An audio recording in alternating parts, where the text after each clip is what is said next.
Hello, everyone. Welcome to another edition of the Live Ones. It is Saturday, April 23rd, 2022. Ladies and gentlemen, we are just 5 days away from the NFL Draft.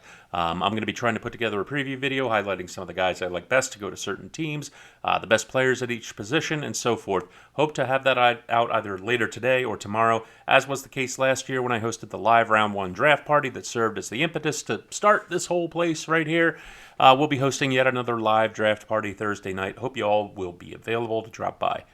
The big news in the world of sports tonight is obviously the big title fight between Tyson Fury and Dillian White on pay-per-view. Fury says that this is his last hurrah. There's just nothing left for him to do in the world of boxing. Undefeated in 14 years. Honestly, it was the third Wilder fight that solidified it for me.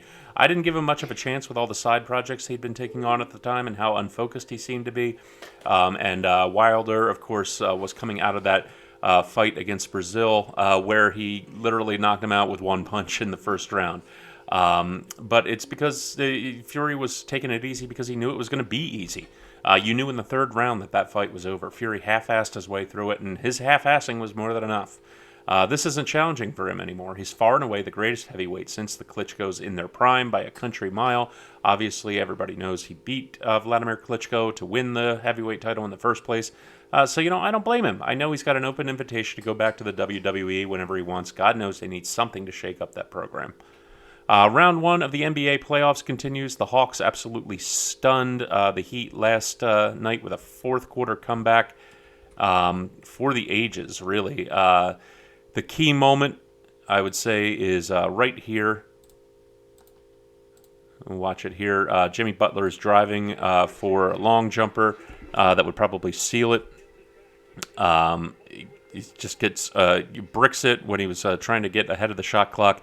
Trae Young gets it back here. Time running down. He just finds that lane, floats up that floater right over Jimmy Butler for the game winner. Really, really great moment there. It was incredible to watch it live. And that was all she wrote. The Hawks are going to get a chance to tie it up. Clear this out here. The Hawks are going to get a chance to tie it up before they head back to Miami. But honestly, I think we're just marking time here. Eventually, the Heat are going to pull away with this series and go on to face the Sixers in the second round. The talent differential is just too extreme. Chris Paul, once again, scored 19 fourth-quarter points again on Friday night to lead the top-seeded Suns with no Devin Booker to a 114-111 win over the New Orleans Pelicans. That series is just a matter of time as well. Pelicans' only chance was to press their advantage every single game Booker wasn't there and put the Suns in too big of a hole to climb out of, and that doesn't look like that's going to happen now. We've got a super Saturday of sports to cover today. NBA, NHL, baseball, boxing, and UFC. Let's get to it. And we're going to start with the Mavericks and the Jazz. You know, this series just appears over. And frankly, the Jazz's franchise, as currently constituted, does as well. And I really don't think they care. Donovan Mitchell, Rudy Gobert, and Quinn Snyder, not exactly the picture of a big, happy family, to say the least. And this is the third playoffs in a row they've come into where they're looking like they're going to make a deep run, and then they just don't have it when it counts. You saw it in Game 3. The team actually got a lot better after they sat Gobert down on the bench. Utah can't hit its threes. It can't defend the Mavericks. It just feels like the Jazz are out of answers. And they're a 6-point favorite today for no other reason than the fact that they're playing at home. Nothing we've seen this postseason so far, or the previous two, justifies that line in this spot. Give me the Mavericks +6. Over to the Sixers and the Raptors. This is the game that kicks off your 10 hours of NBA action today. Look, I'm a Philadelphia sports fan. I'm not going to say that the three-pointer in overtime at the buzzer to win Game 3 wasn't thrilling, but the Raptors should have won that game by rights. They blew a game the Sixers did everything possible to give away, and now the news comes out that Embiid needs surgery on his thumb. Just another in a long, endless line of medical problems the man's had since he was drafted. He simply lacks the durability to play a full season at his usual perennial MVP contender pace, and then play a full postseason on top of it. No Matisse Thybulle, once again, obviously can't get into the country. I will gladly take my chances with Toronto as a home underdog with its back against the wall. I think they've got too much character to just pack it in. Give me the Raptors +3. Even Sixers fans think they're going to win at least one game before this series is all said and done. May as well be the last home game they're likely to get. Over to baseball. And sticking around with the Philadelphia teams, we're taking a look at the Phillies and the Brewers. That was a great game last night. Really was. Alec Boehm comes through in a big way late. Today, Adrian Hauser takes the mound for the Brewers. He's really come a long way from the 25-year-old call-up who couldn't stop puking seemingly every time he got on the mound. Followed up a great 2021 campaign as the Brewers' number 4 starter with 2 stellar starts so far this year, shutting down the Orioles and the Cardinals to the tune of 3 earned runs and 8 hits scattered across 9 and a third innings of work. His walks are a little bit of a concern. He's got 6 walks in those 9 and a third innings, but he gets the call today against a Phillies lineup that's been inconsistent at best against right-handers. Should keep the Phillies' total respectably low.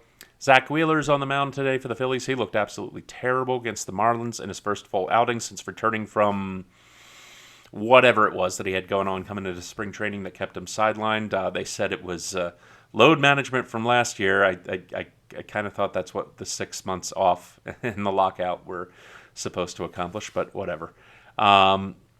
Anyway, that start that he had against Miami is not the norm for Wheeler, and even if he's not at the Cy Young runner-up form he was last year, right now, he's got a lineup that simply has no offensive pop to speak of in the Brewers.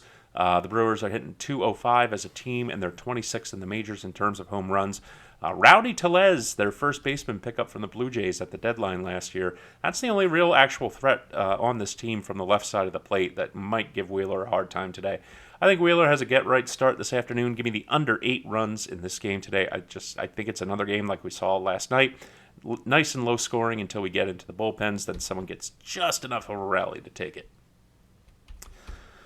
All right, over to the Rangers and the Athletics. These are 2 offenses that have been very pleasantly surprising. The Athletics have made the most out of the fact that they have almost no one on their team worth mentioning, plating over 4.5 runs a game this season on average. The Rangers are doing them even better, getting huge contributions out of the plate from names like Jonah Heim, Nathaniel Lowe, and Eli White to get themselves almost 5.5 runs a game. The Rangers have the dead last pitching and defense in Major League Baseball. They're surrendering on average 6 runs a game. Their starting pitcher today, Martin Perez, sports a 6.75 ERA and a whip of exactly 2. He's gotten rocked in both of his starts so far this year.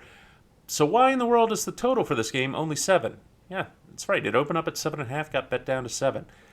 Yes, the A's had a COVID outbreak on Monday. Yes, they have 7 players on the COVID list currently, but only 2 of them are offensive players, Chad Pinder and Jed Lowry. Everyone else is pitchers. That spells a net positive to the run total for me, and I think the public's got this one wrong. Texas got 8 runs by themselves last night. They clearly have the ability and the talent to get most of the 7 total by themselves. Give me the over 7 runs. And last but not least, we're going to take a look at UFC Fight Night and the fight that's starting off the prelims. We got Mike Jackson back. Mike Jackson. Why is that name familiar when it comes to UFC? Oh, right. That was the guy who they fed CM Punk to, his final fight. The one where CM Punk actually managed to win a round before getting beat by decision.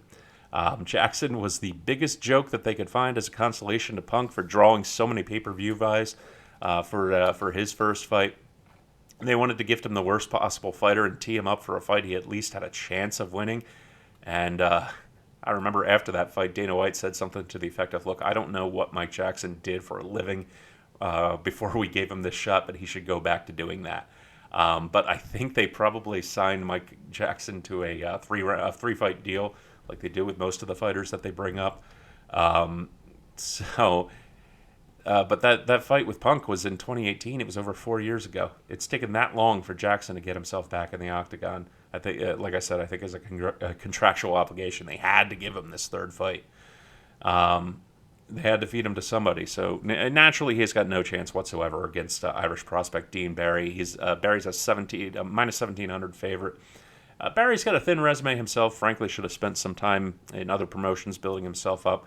But his 4 wins that he does have are pretty impressive, actually, and have come against people with more experience than him. This guy's a great striker, wins all of his fights by knockout. Barry will steamroll Jackson tonight, knock him out in no time flat.